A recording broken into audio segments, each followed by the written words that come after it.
Flashback sur scène. Et pour cette rubrique, on retrouve tout de suite, comme tous les 15 jours, Jean-Luc Grandvalet, journaliste à Oise Hebdo. Bonjour Jean-Luc. Bonjour Christophe, bonjour à tous.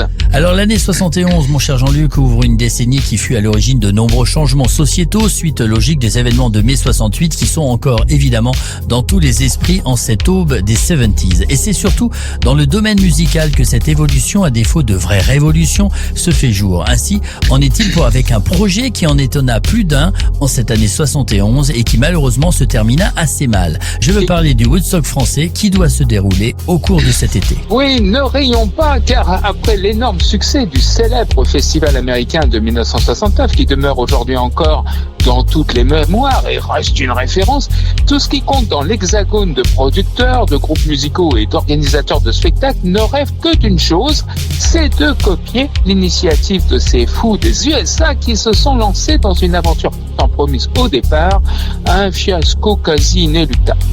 Bref, il faut à la France son Woodstock. Et c'est cette idée qui agite l'esprit d'un certain Jean Bouquin, entrepreneur et couturier de talent paraît-il, doté de moyens financiers importants et authentiques, passionné de rock et de pop. Après une mûre réflexion, du moins on peut le penser, il se décide et lance la rumeur qui de nos jours emprunterait d'ailleurs les canaux de l'internet et des réseaux sociaux. C'est en mai de 1971 que toute la France commence à parler d'un méga concert, ou plutôt d'un festival pop gratuit qui aurait pour cadre tout simplement la propriété personnelle de Jean Bouquin située à Auvers-sur-Oise. Il y a là un vaste champ qui peut accueillir des milliers de spectateurs et la proximité de la capitale à une petite cinquantaine de kilomètres est idéale pour attirer un maximum de public. Un champ proche de Paris pour recevoir 200 000 personnes ou plus, voilà qui ressemble déjà furieusement à son modèle d'outre-Atlantique. Le programme, Jean-Luc, est alléchant, faut le dire, et en authentique amoureux de la pop, Jean Bouquin affiche une ambition sans limite. Et oui, il prévoit en effet la venue des plus grands noms du genre. On parle ainsi de Pink Floyd, des Rolling Stones, de Led Zeppelin, de Jefferson Airplane ou du Grateful Dead. Bref, des mythiques groupes qui, entre autres, s'étaient produits pour certains d'entre eux sur la scène de Woodstock. Autrement dit, le succès est assuré. Enfin, on peut l'espérer. Pour comprendre la genèse de cette folle aventure, il faut savoir que son promoteur, donc Jean Bouquin, est un couturier réputé, une notoriété qui lui vient notamment par le fait qu'il habille les stars de l'époque, qui fréquentent comme lui les soirées et les plages de Saint-Tropez. Fortune faite, il décide de céder à son envie de changement et surtout il veut que son nom s'inscrive comme celui qui aura offert à la France son festival pop international. C'est donc décidé en juin 71, ce n'est plus une rumeur mais une réalité. Le Woodstock tricolore aura bien lieu au cours du week-end des 18, 19 et 20 juin 71 dans la propriété de Jean Bouquin, donc à Auvers-sur-Oise. Un minimum de 200 000 personnes est attendu, Jean-Luc. Eh oui, mais déjà, les premiers bémols se font entendre avant même le début du festival.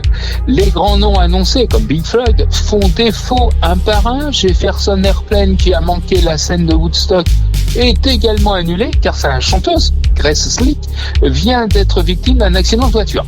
Dans la foulée, on apprend que Led Zeppelin ne sera pas non plus de la fête, tout simplement car le groupe n'a jamais été officiellement contacté. Et oui, alors que reste-t-il? Les Rolling Stones sont toujours au menu car ils séjournent assez régulièrement en France et notamment à cette époque. Bref, le prestige de l'affiche est de moins en moins reluisant, mais on note quand même la présence de certains de ces groupes venus d'Angleterre ou des États-Unis et des valeurs françaises qui émergent en ce début des 70s. Il en est ainsi au matin du 18 juin et ce sont des cortèges de dizaines de milliers de jeunes passionnés qui déferlent vers Auvers-sur-Oise, ceci malgré un ciel très menaçant qui sévit déjà. En tout début d'après-midi, toutes les routes sont bloquées et les participants doivent faire à pied le reste du chemin. Sur place, c'est simplement un immense pré qui reçoit une scène et quelques stands et baraques à frites.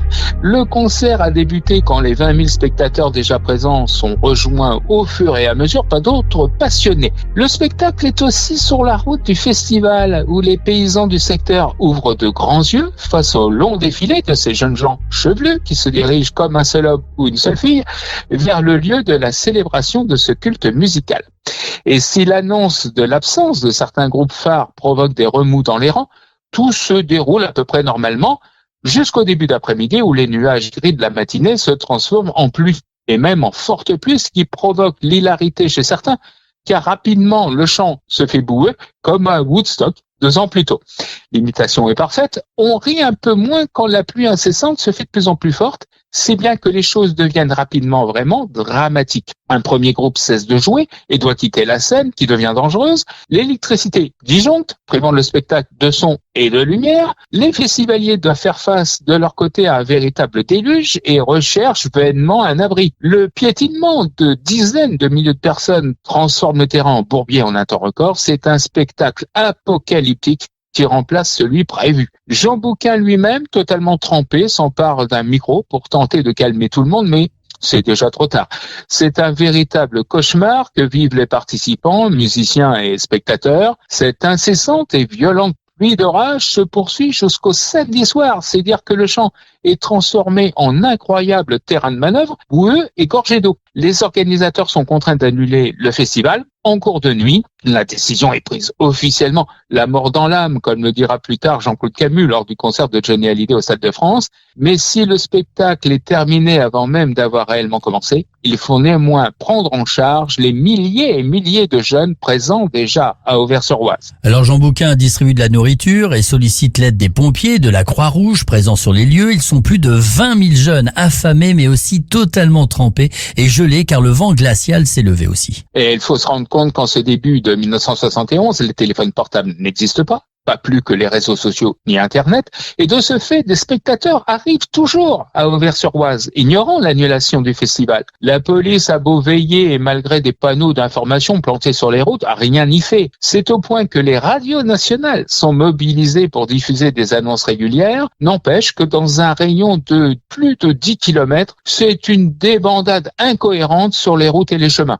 Imaginez la vision de ces jeunes fatigués, maculés de boue et hirsutes, à la dégaine plutôt minable et pitoyables qui font retour vers la capitale, et l'accueil des parents devait valoir son pesant de commentaires du genre « Mais qu'est-ce qui t'est arrivé ? Oh, tu n'aurais jamais dû aller dans ce truc-là, je te l'avais bien dit !» Bref, des commentaires, Jean-Luc, que l'on devine peu glorieux, mais pourtant, près de 55 ans plus tard, le souvenir du Woodstock français est encore bien présent chez certains. Ouais, du côté de l'organisateur, Jean Bouquin, il doit régler quand même la facture de 60 millions de francs, on est en francs bien sûr à l'époque, qu'il avait investi au départ de l'aventure et assuré le paiement de factures impressionnantes de dédommagement.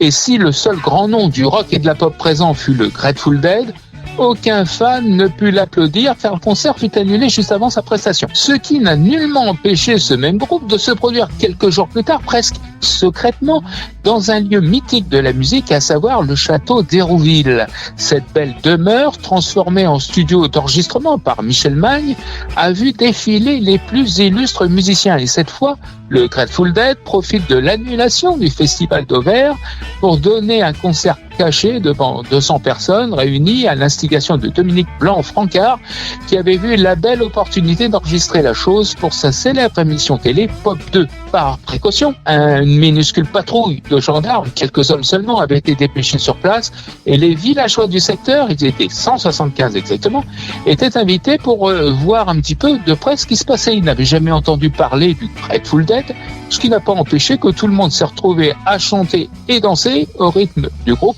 qui, dans la perspective du concert de Auvers-sur-Oise, avait débarqué à Hérouville avec son équipe de 18 personnes et ses 4 tonnes et demie de matériel en droite ligne de San Francisco. Pendant 2 heures, l'ambiance était plus que chaleureuse et même les gendarmes s'y sont mis après avoir déchiré la cravate, c'est vrai. Et pendant ce temps-là, les caméras de Pop 2 filmaient le tout. Une aubaine pour Patrice Blanc-Francard qui eut l'idée de prendre le son en sortie du magnétophone 16 pistes du studio, gage de qualité. Et Jean Bouquin dans tout cela. Eh bien, force est de reconnaître que sa tentative de Woodstock français fut un échec, ce qui n'a pas empêché plus tard de devenir directeur du théâtre Desjazets de Paris, et cette fois, avec un certain succès reconnu.